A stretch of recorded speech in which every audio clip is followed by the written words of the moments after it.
4, versículo 14. Jesús regresó a Galilea en el poder del Espíritu y se extendió su fama por toda aquella región. Enseñaba en las sinagogas y todos lo admiraban.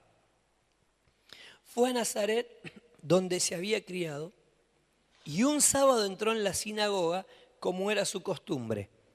Se levantó para hacer la lectura y le entregaron el libro del profeta Isaías. Al desenrollarlo encontró el lugar donde está escrito: el Espíritu del Señor está sobre mí por cuanto me ha ungido para dar buenas nuevas a los pobres.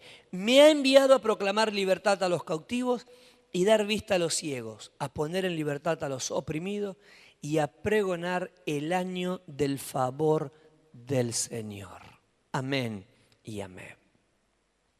La Navidad es una parte del todo. Si yo le pregunto, ¿la mano es el cuerpo? No, la mano es una parte del cuerpo. El cuerpo es el todo. Y la mano o las manos son una parte del mismo. La Navidad no es el todo, porque ayer hablábamos con los hermanos que se bautizaron. Perdón, le damos la bienvenida a los que nos están mirando a través de los medios. Le damos un aplauso bien fuerte de bienvenida a todos los que nos ven. Que el Señor les bendiga mucho. Entonces, cuando hablamos de la Navidad, entendemos que la Navidad no es el todo, es una parte. Porque Jesús nació, pero ese niño que nació se crió y fue pasando por todas las tradiciones de la familia judía. Fue circuncidado a los 8 días. La Biblia dice que era pequeño y ya estaba en el templo y tenía la posibilidad de interactuar, de hablar con los maestros de la ley. Porque a una determinada edad ya tenía la posibilidad de sentarse con los hombres que hablaban y que debatían y que enseñaban y que instruían en la palabra del Señor. Se ve que es instruido en el oficio del padre, por eso es de familia de carpinteros, y a los 30 años comenzó su ministerio. Y su aparición pública, o por lo menos fue presentado por Juan el día que se bautizó. Ese día el Espíritu Santo vino sobre él. La primera tarea del Espíritu en él fue sacarlo y llevarlo al desierto. Y eso compartimos el fin de semana anterior. Cuando desciende luego de ser tentado por el diablo en varias ocasiones y salir victorioso, después de 40 días de ayuno, vuelve y aparentemente visita Capernaum y ahí comienza ya a desarrollar su ministerio. Y este capítulo 4 nos muestra que regresa a su ciudad de origen, de crecimiento, porque él nació en Belén, pero se crió en Nazaret. Y regresa a este lugar. Ahora,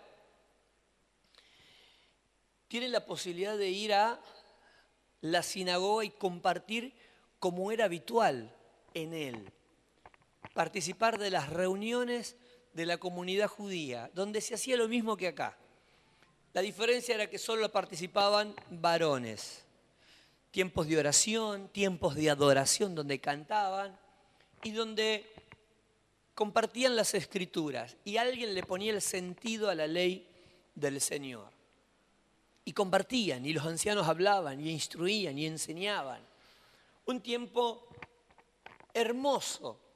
Y Jesús va a participar de ello. Entonces, la Biblia nos muestra que la vida de Cristo fue mucho más que un nacimiento. Pero la sociedad se limita a eso, como hablábamos ayer, y a eso iba, en la previa del bautismo, que mucha gente está bautizada en su antigua religión y algunos tomaron la comunión inclusive, ¿no? Se bautizaron y no saben cuándo, a menos que tengan un retrato con la fecha, y tomaron la comunión a una determinada edad y después no aparecieron nunca más en la iglesia. Entonces, profesan supuestamente una fe o forman parte de una religión de manera tradicional, pero vivencia no tienen. Y entonces el conocimiento de Dios es limitado.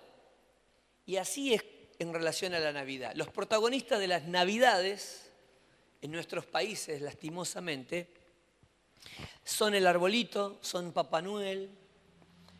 Ya se olvidó la gente del pesebre y del propósito central de la Navidad. Pero aún así, independientemente de que tenga su importancia, no es todo. Porque Jesús nació, creció y cumplió su ministerio. Y esto nos revela eso. Jesús nació, pero el propósito era salvarnos. Y eso no iba a suceder en los primeros días de su nacimiento, sino años posteriores, como nos lo cuenta la Biblia. Y cuando comienza su ministerio, empieza de esta forma. Jesús va a la sinagoga, le dan un rollo. Ese rollo era el libro del profeta Isaías. Y cuando lo abre, el pasaje que tiene para leer es Isaías capítulo 61. Que luego de Jesús leerlo, va a confirmarles que en ese momento se estaba cumpliendo la palabra de Dios. Lo que estaba escrito y que él había leído y que todos habían compartido en esa lectura, se estaba cumpliendo la profecía. Hoy se cumple esta profecía en medio nuestro. ¿Qué había leído Jesús? Lo que el profeta Isaías hablaba respecto de él 600 años antes. El Espíritu del Señor está sobre mí por cuanto me ha ungido. La lectura, por lo menos de Lucas, omite algunas cositas más que dice el libro del profeta Isaías, pero que aparentemente Jesús lo hace intencionalmente para mostrar el cumplimiento parcial de esa profecía que tenía con él en esos días. Y acá es importante ver el alboroto que se va a generar después, porque Jesús estaba mencionando algo que iba a suceder, pero en principio estaba hablando de él. Estoy ungido. Y para nosotros la palabra ungir puede significar poner la mano sobre alguien y orar. Que me hayan ungido puede implicar que el pastor oró por mí, me puso la mano.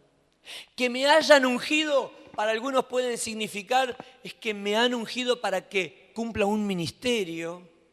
¿Y qué fue? ¿Qué fue eso? Me pusieron la mano y me untaron aceite en la frente. Pero para la comunidad judía, la comunidad religiosa, estar ungido tenía un peso importantísimo. Porque no se andaba ungiendo todas las cosas por ahí. En todas las ceremonias que se hacían en la sinagoga no se andaba ungiendo gente por ungir.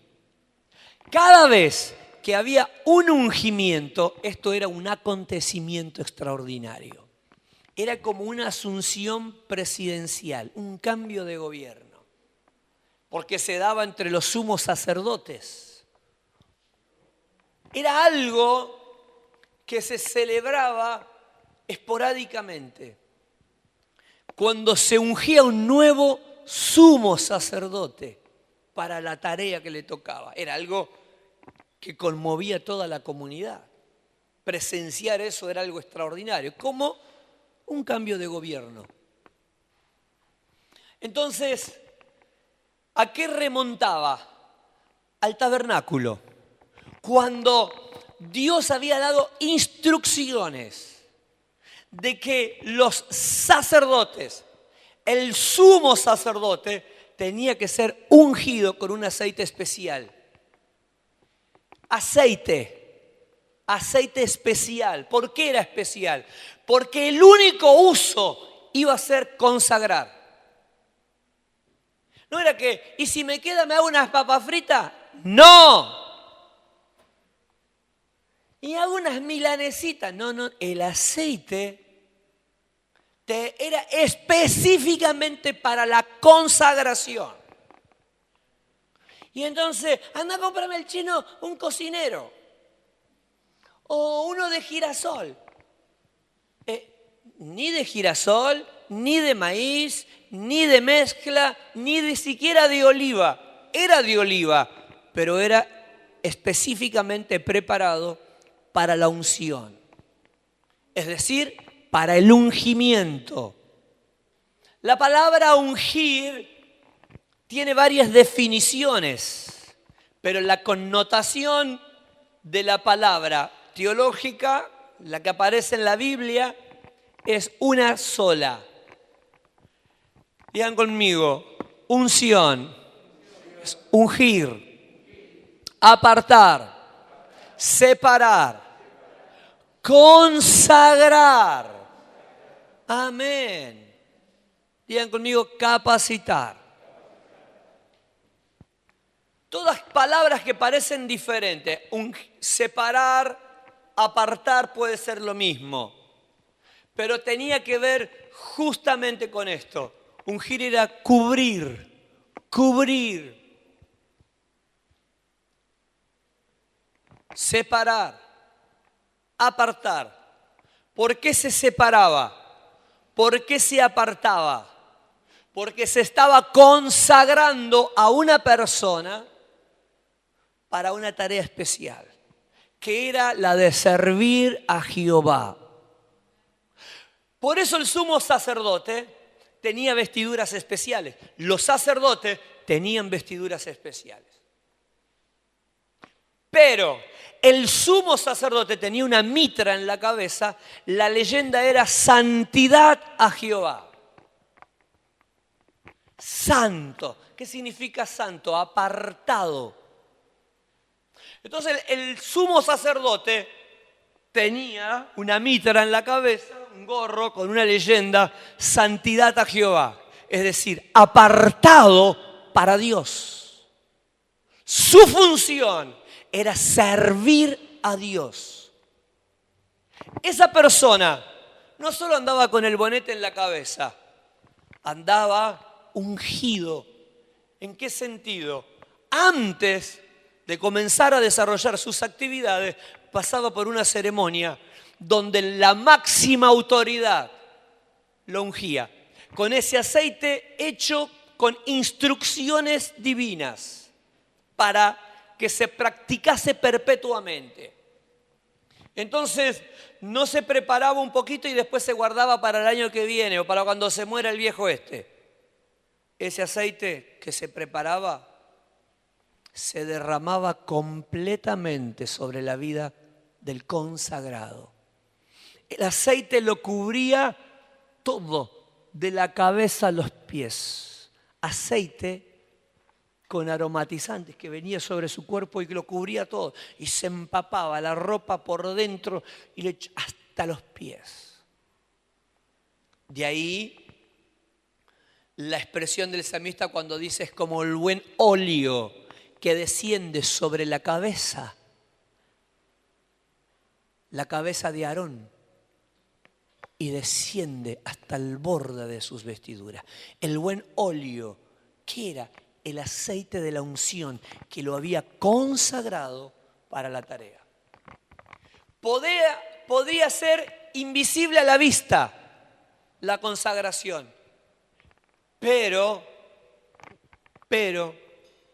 y esto es importante porque podía que la gente no lo visualizase, pero eso no implicaba que pasase desapercibido. Porque si no lo veías, lo sentías. La presencia del sacerdote no pasaba desapercibida porque el aroma de la unción era evidenciable. Podía no ser visualizada, pero era evidenciable.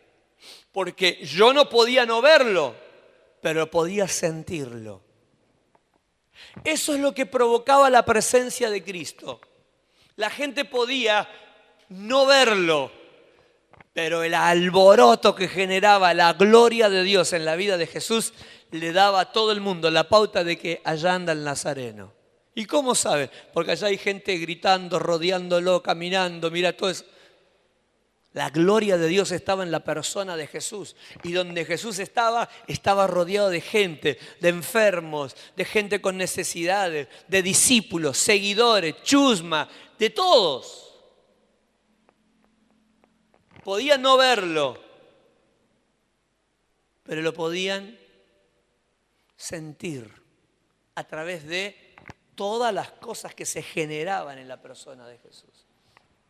Hermanos, Jesús fue ungido, apartado, separado, consagrado para una tarea. Por eso cuando Jesús dice, el Espíritu de Jehová está sobre mí y me ha ungido, para nosotros pasa desapercibido, pero para aquella gente no.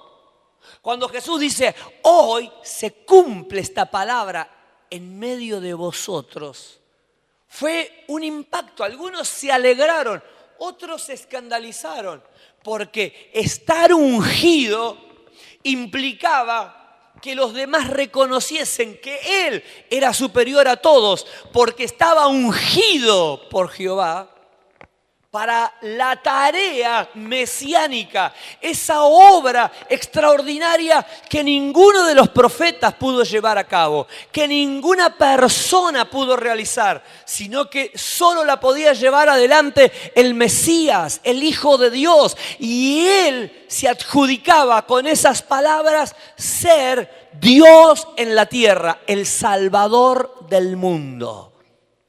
Y va a mostrar por lo menos dos cosas que son importantísimas. En primer lugar, los destinatarios. Y en segundo lugar, digan conmigo, la obra. El destinatario o los destinatarios. ¿Quiénes son los destinatarios? Los pobres.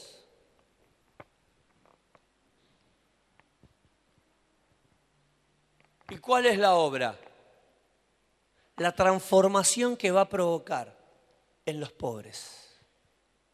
Por eso dice, el Espíritu de Jehová está sobre mí y me ha ungido. Recordamos que estaba diciendo, me ha capacitado, me ha separado para este fin. ¿Era mentira? Era verdad. Me ha apartado, me ha ungido. Estoy cubierto de la cabeza a los pies por el Espíritu de Jehová para dar buenas nuevas. Digan conmigo, buenas noticias. Esa es la palabra que aparece en Romanos 1:16. Cuando Pablo dice, no me avergüenzo del Evangelio porque es poder de Dios para salvación.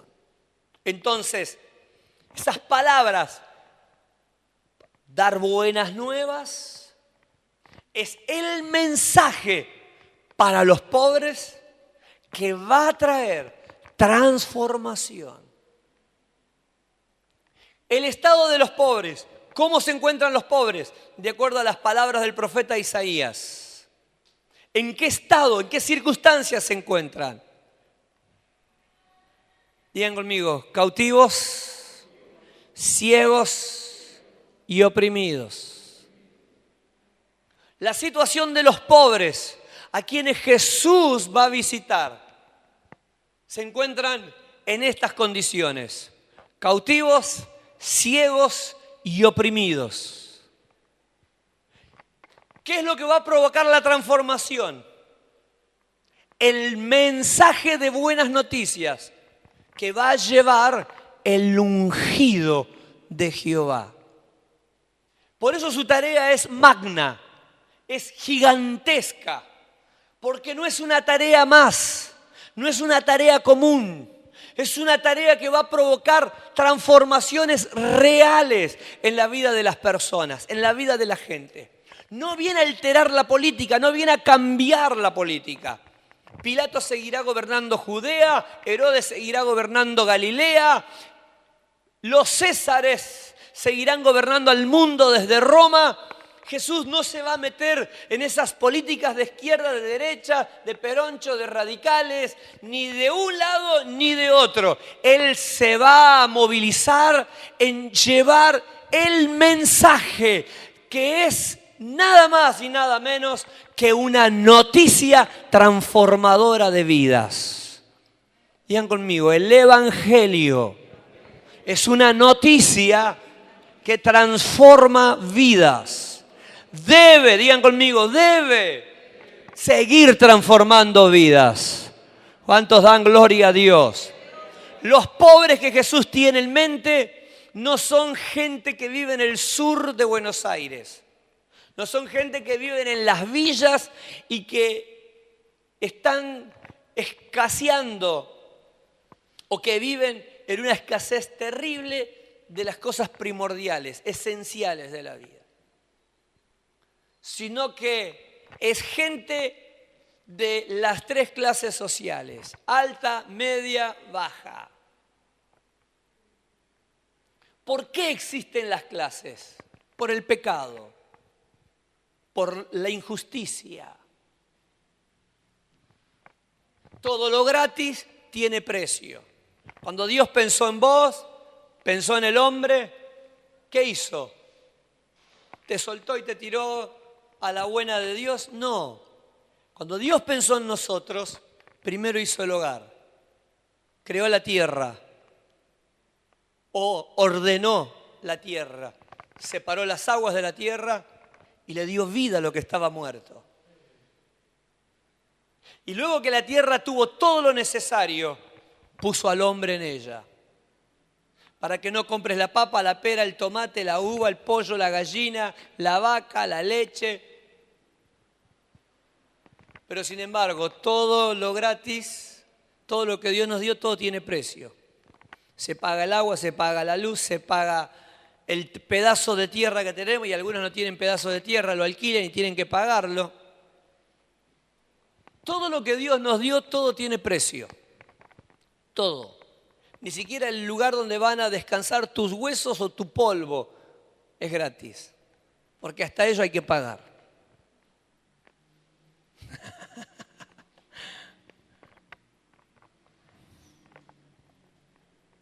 Y nosotros decimos, viva Alfonsín, viva Perón, viva la izquierda, viva la derecha. Que viva Cristo.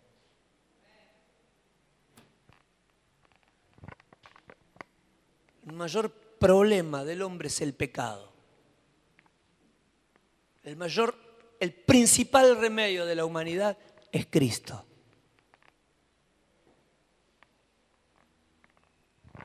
Y no hay otra. Y Jesús no vino a luchar en contra de ese sistema político o de pensamiento económico.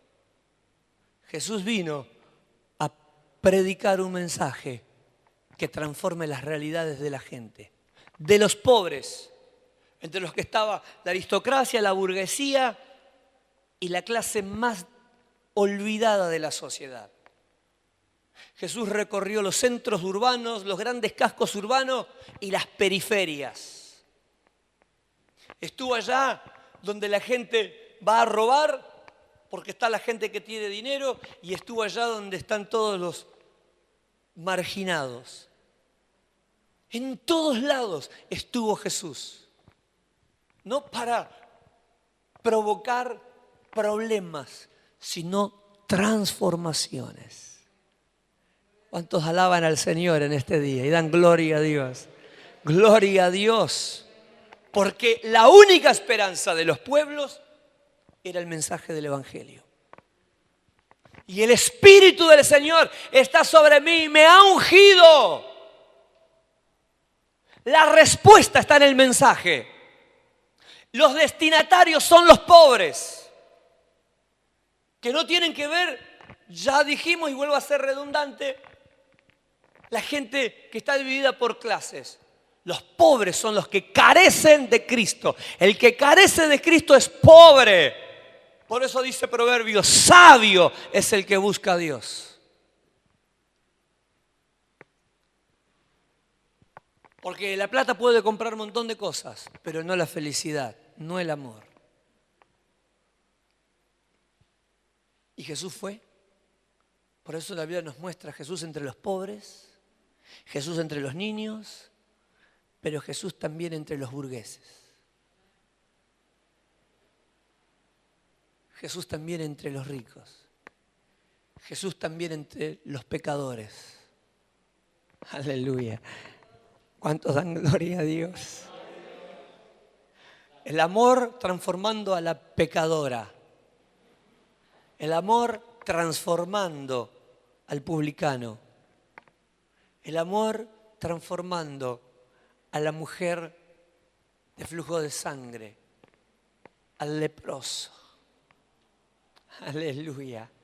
El amor teniendo un alcance ilimitado, llegando a todas las vidas carentes de amor, pero dispuestas a que el Señor actúe, a que Dios se manifieste con poder y autoridad. Y la Biblia es maravillosa porque nos muestra que los pobres están en una situación de vulnerabilidad. ¿Por qué? Porque están cautivos, digan conmigo, cautivos, ciegos, oprimidos. La diferencia para tener claridad en cautividad y opresión es la misma que nos muestra la Biblia con el pueblo de Israel. El pueblo de Israel estuvo en cautividad y estuvo en opresión. La primera situación es la que relata la Biblia, que vive Israel en un imperio egipcio. El egipcio. ¿Cómo se encontraban ellos en Egipto? Esclavos. ¿Toda la vida fueron esclavos? No. Entraron como un pueblo libre. Fueron a vivir a la zona del Tigre. Estaban viviendo entre countries, lanchas, lagunas, arroyos. No le faltaba nada. Era la familia del gobernador José. No le faltaba nada. Pero murió José, murió la primera generación, cambió el gobierno. Y dijo, ¿y estos? Y esto mejor perderlo que encontrarlos. O los rajamos o los utilizamos para nuestro provecho. Y los usaron para su provecho. A partir de ahora, vos venís a las 4 de la mañana y comenzás a preparar la tierra. Da vuelta a la tierra porque vamos a empezar a fabricarla. Bueno, vivió casi 300 años de esclavitud, de opresión, donde ellos no eran dueños de su vida. Por ende, trabajaban trabajo forzoso todos los días. No tenían sábado o domingo. No había franco, no había feriado, no había sueldo, no había aguinaldo, no había premios, no había honorarios, no había presentismo, y trabajaban bajo el rigor. Ahí nadie podía decir, ay, yo soy pintor, yo puedo pintar, ¿querés pintar? ¡Hacé dibujo en el barro! Y ¡pah! Y le daban. Yo soy cocinero, a mí me gusta cocinar, ¿puedo cocinar? ¿Querés cocinar? ¡Hacete una sopa de barro! Y ¡pah! Y le daban ahí.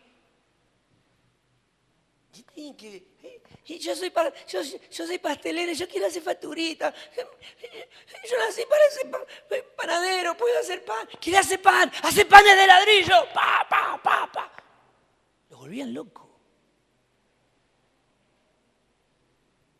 Tenían que orinarse encima, hacer su necesidad encima, porque no podían acabar con la producción. Y vamos, y morían esclavos, y nacían esclavos, y se criaban esclavos. Y los 15, y los 18, y los 25, y todo, y la comunión, y todo, laburando. Esclavos oprimidos. Por eso, sin conocer a Dios, le pedían a Dios, queremos volver a nuestra tierra. No sé ni dónde miércoles, pero quiero irme a otro lado. Porque ante esa situación, cualquier salida es buena. Los cautivos, la cautividad es lo que Israel vivió en Babilonia. Vino Nabucodonosor, le prendió fuego a la ciudad, la tiró abajo, llevó el oro, a todos los que veía que no le servían los mató, a otros los dejó y los que le eran redituables se los llevó a Babilonia. Y ahí llegaron los judíos con una mano atrás y una mano adelante. Uno atado de la mano del que iba adelante y la otra mano atado del que venía atrás. Y en fila india, caminito de hormiga, se lo llevó cientos de kilómetros desde Israel hasta la capital de su reino. Lo llevó a una zona cercana a India y ahí los dejaron. Le dijeron, acá van a vivir. Y los dejaron ahí.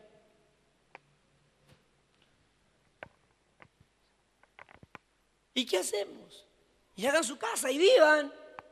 Ah, ¿podemos hacer nuestra casa? Claro, más vale. ¿Dónde? ¿O quién dormir bajo el cielo? ¿No puedo hacerme una choza? Hacete una choza, lo que quieras. Y de material también. ¿Puedo hacer 2 habitaciones? Hacé 4, hacé la que quieras. ¿Y nos podemos casar? Y si tenés con quién, casate. Y se casaron algunos, otros criaron a sus hijos. Nosotros íbamos al templo de Jerusalén, podemos ir. No. Y podemos reunirnos acá para hacer una célula acá en Babilonia. ¿Será que se puede? ¿Será que se puede? Nosotros le metemos lo malo a los cantos y hagan. Hicieron las sinagogas. Y nosotros podemos ir a pescar porque nos gusta. Vayan a pescar. Y podemos ir a la Paraguaya a comprarle cosas y vaya. Y podemos ir hasta la vayan. Y de repente comenzaron a vivir la vida con ciertas libertades. No estaban como en Egipto los abuelos, los antepasados. Ellos tenían otras libertades, podían hacer sus casas. Me gustaría plantar la lechuguita porque a mí me gusta la lechuga. Planten lechuga, no hay problema, planten. Y empezaron a plantar lechuga. Empezaron a criar sus ovejas. Pero vieron que eso por ahí no funcionaba mucho. Y fueron al mercado y vieron que la gente en el mercado vendía. Fabricaba cosas y vendía. Empezaron a fabricar ellos y empezaron a vender y les fue bien. Entonces, vieron que estaban cautivos en Babilonia, pero que tenían libertades. Y tal vez un día dijeron, bueno, me voy del país y me voy a visitar a la abuela que está en Jerusalén. Y cuando pusieron una patita afuera de la frontera, de un sopapo en la jeta lo mandaron adentro. Pero la abuela cumple años, cumple los 180, queremos ir a... ¡No! Ustedes acá pueden hacer lo que quieran, pero esta línea no la pueden cruzar. De acá no pueden salir. Ustedes son cautivos. Tienen ciertas libertades, pueden hacer lo que quieren, pero acá adentro, dentro de estos límites, fuera de Babilonia no pueden salir. Fuera del imperio no salen. ¿Cuál es la diferencia entonces de la opresión, de la esclavitud en opresión, a de la cautividad?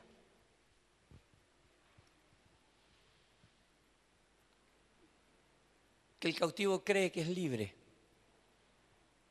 por ciertas libertades que tiene, pero es esclavo.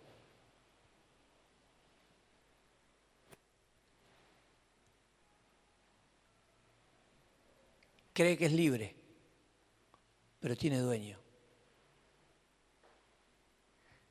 He venido a traer libertad a los oprimidos y a los cautivos. Libertad. hay mucha gente que está en opresión, oprimido por la depresión, oprimido por los recuerdos del pasado, situaciones de abuso, de violencia, violencia de género, violencia intrafamiliar, por la depresión que le generan sus complejos, por la depresión que le genera su pasado, por la culpa. Gente que está en la bulimia, por la anorexia, por la obsesión, por los celos.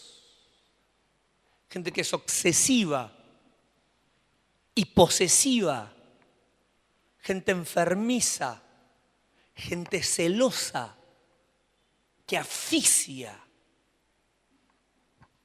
que agobia, agota a todos los que le rodean. Y no es feliz y no permite la felicidad de nadie, porque en ese sentimiento de inseguridad, en ese sentimiento de tristeza, de miedo en el que vive, asfixia a los otros, los agobia por esa actitud posesiva, sofocante, que como no logra lo que quiere, no es feliz. Porque hay gente que se deja manipular y manejar un tiempo, pero después se cansa, se harta, se pudre. Entonces esas rupturas les llevan a la persona a la depresión. Porque dice, nadie me quiere, nadie me entiende, todo me usa, todo me usa. Y pobrecito, eso es lo que piensa, eso es lo que cree.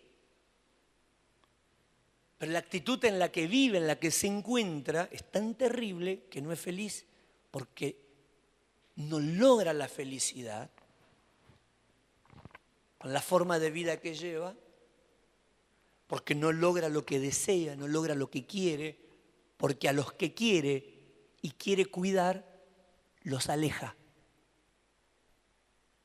Y entonces en vez de tenerlos cerca, los espanta. Oprimidos por sentimientos de inseguridad, por celos, posesivos, obsesivos. Hace poquito un pibe de 30 años, mellizo de otro, estudiaba danza artística, no porque le gustase el arte, sino porque estaba obsesionado con su profesora. Y porque era tan pesado, no la dejaba tranquila a la profe mandándole mensaje, mandándole audio. Tenía clase, no sé, a las 11 de la mañana y el tipo estaba a las 8, insoportable, pobre chico con una necesidad de que Dios transforme su vida, pero en el mientras tanto estaba loco, la volvía loca a la profe, a las compañeras, y un día se salió de quicio y a la que amaba la quiso acuchillar. Qué lindo amor, qué amoroso, qué dulce. Y no la mató a la piba porque no sé qué pasó, le intervinieron ahí. Gente oprimida por sus recuerdos,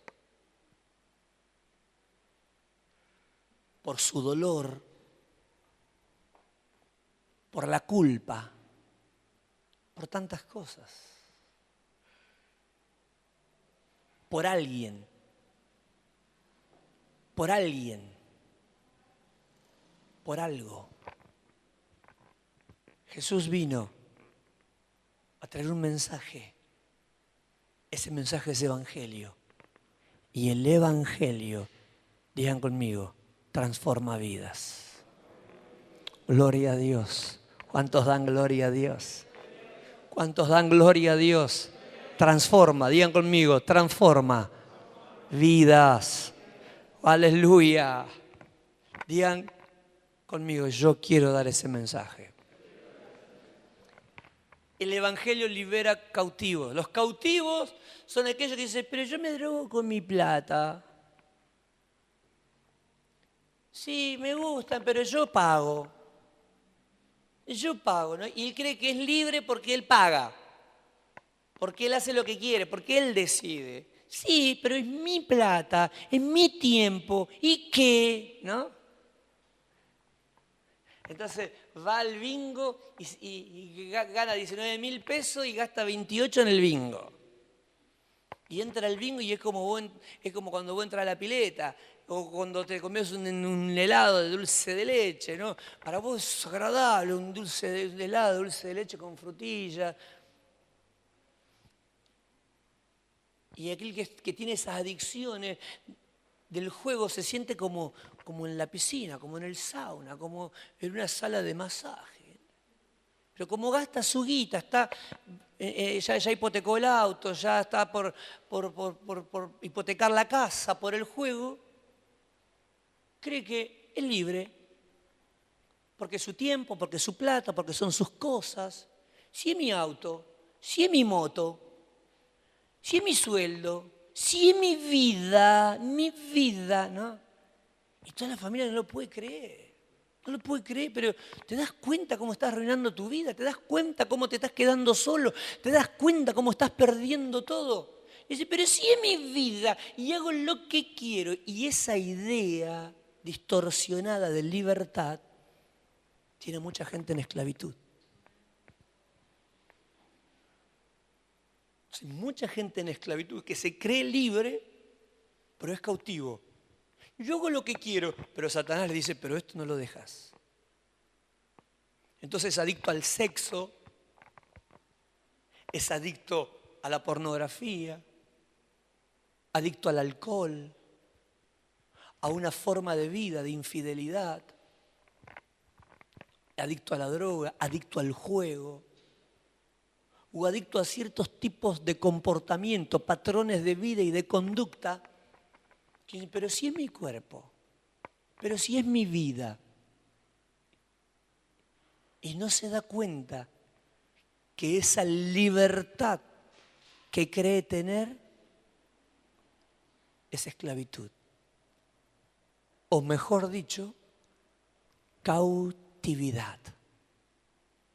Adicto al dinero, adicto al trabajo, adicto a cuántas cosas, formas, maneras de vivir la vida, de conducirse en la vida, que no lo pueden hacer de otra forma, tiene que ser así.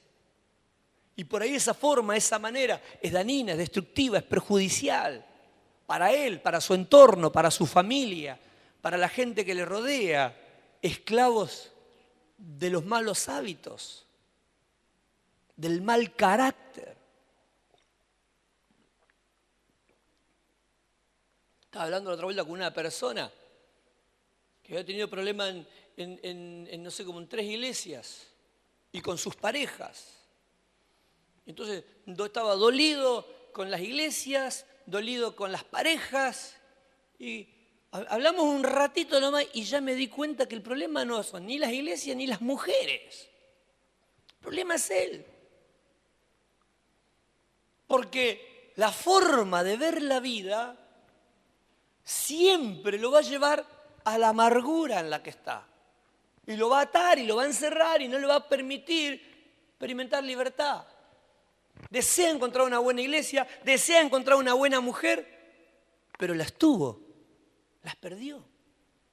Porque hay un patrón de conducta que si él no lo visualiza como el verdadero problema de la cuestión, no va a poder ser libre.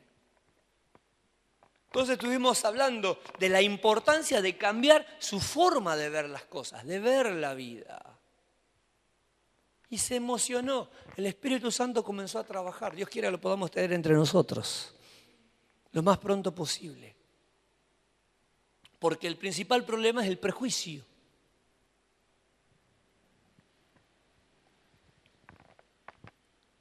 Entonces le dije, lo mejor que pudiste hacer es exteriorizar todo lo que guardas en el corazón.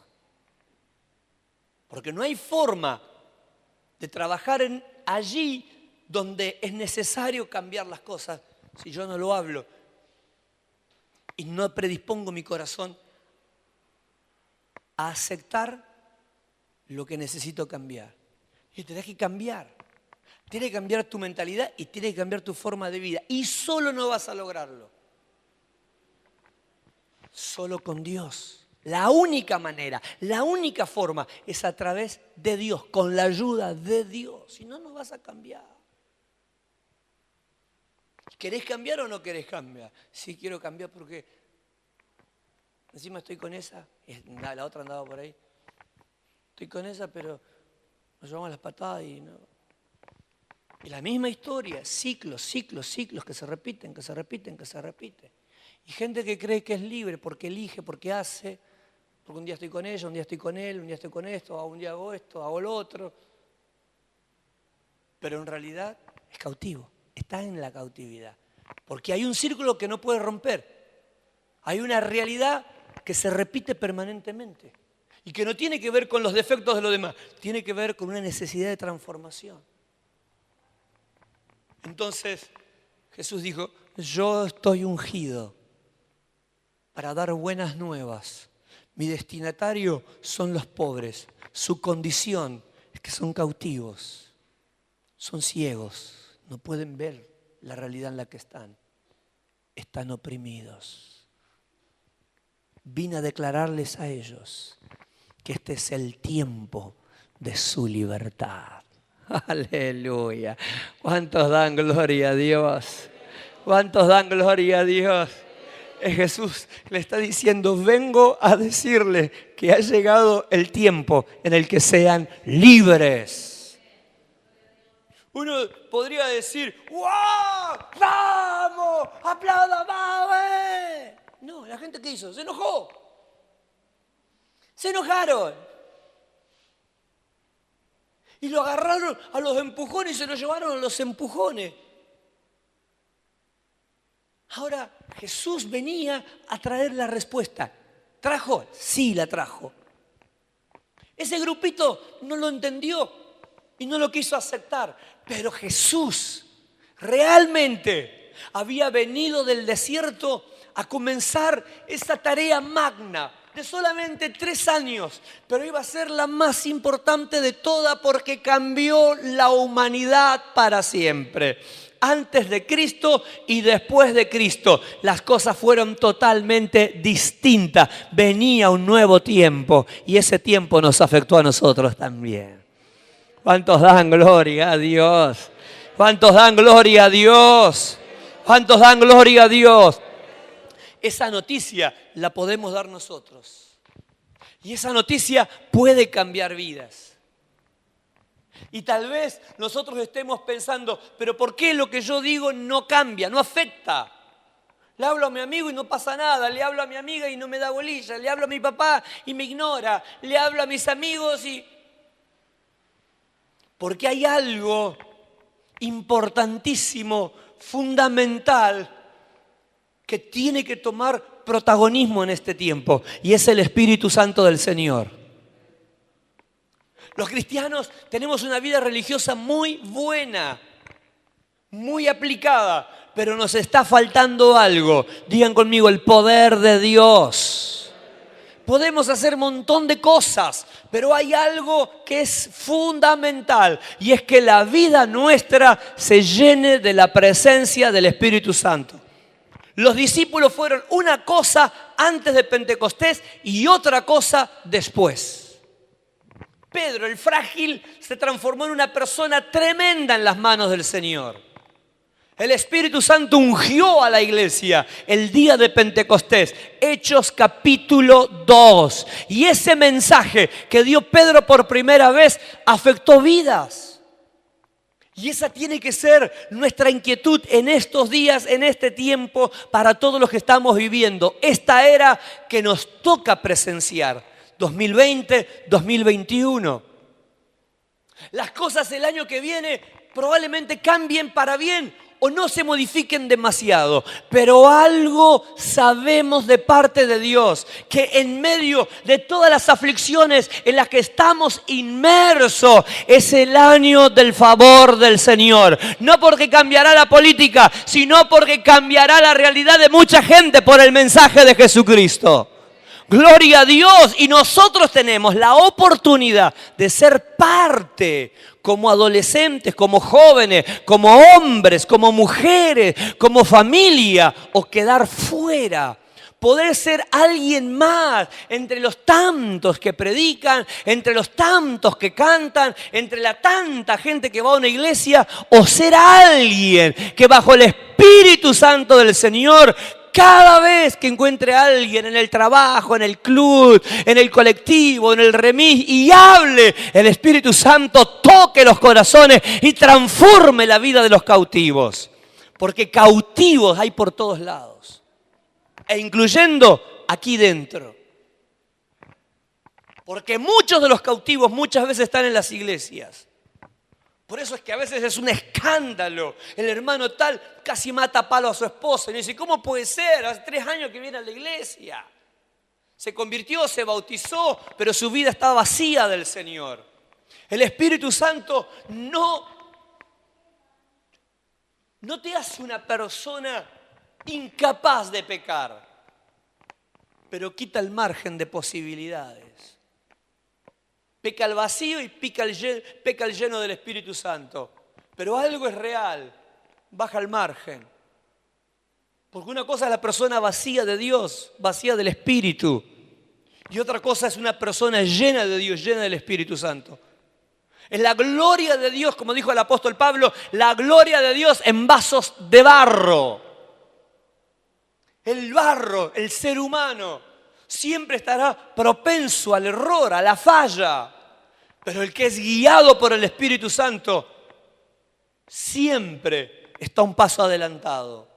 No significa que no va a fallar, pero hay menos margen de error, hay menos posibilidad, porque el Espíritu es protagonista, es el que guía los pensamientos, guía las acciones, es el que nos da la salida, el que nos recuerda las palabras del Señor, es el que nos alerta, es el que nos moviliza.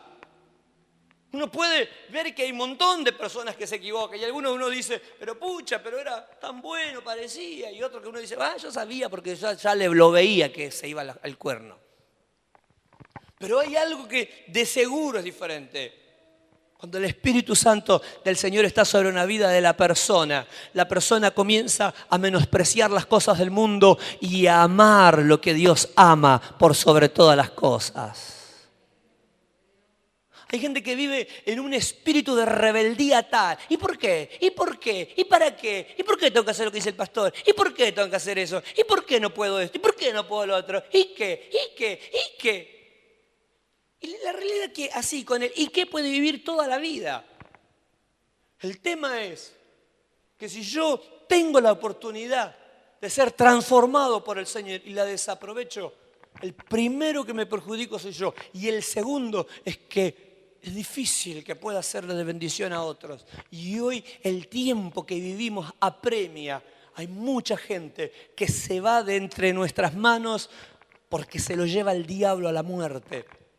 Porque el diablo se está llevando la mayor cantidad de gente como nunca antes. Y con una ley de aborto eso se incrementaría mucho más porque incluso tomaría la vida de inocentes que ni siquiera tuvieron la posibilidad de decidir si pecar o no pecar. Si vivir para Dios o vivir para el diablo. Gente sin la oportunidad de vivir la vida. Entonces, sumado al desastre que está haciendo Satanás con la sociedad, ¿cuántas cosas están pasando? Y hay algo que nosotros tenemos que saber, que está lindo estar acá, las reuniones de jóvenes. Le decía a mi esposa ayer, los jóvenes a la calle, a bailar, a saltar, pero a la calle. Porque con los cultos, con las reuniones de jóvenes, estamos todos encerrados acá cantando para nosotros, besándonos, mirándonos. Y hay algo más, hay algo más. Nos miramos toda la vida hasta que nos podrimos de vernos. Y las realidades todavía no cambian y tienen que comenzar a cambiar, tienen que cambiar. Vos no te imaginás la bendición que fue tu vida cortándole el pelo a chicos. Alguno te va a decir, sos un tonto, porque estás perdiendo plata, cortaste a 10, hubieses ganado 3.000 pesos.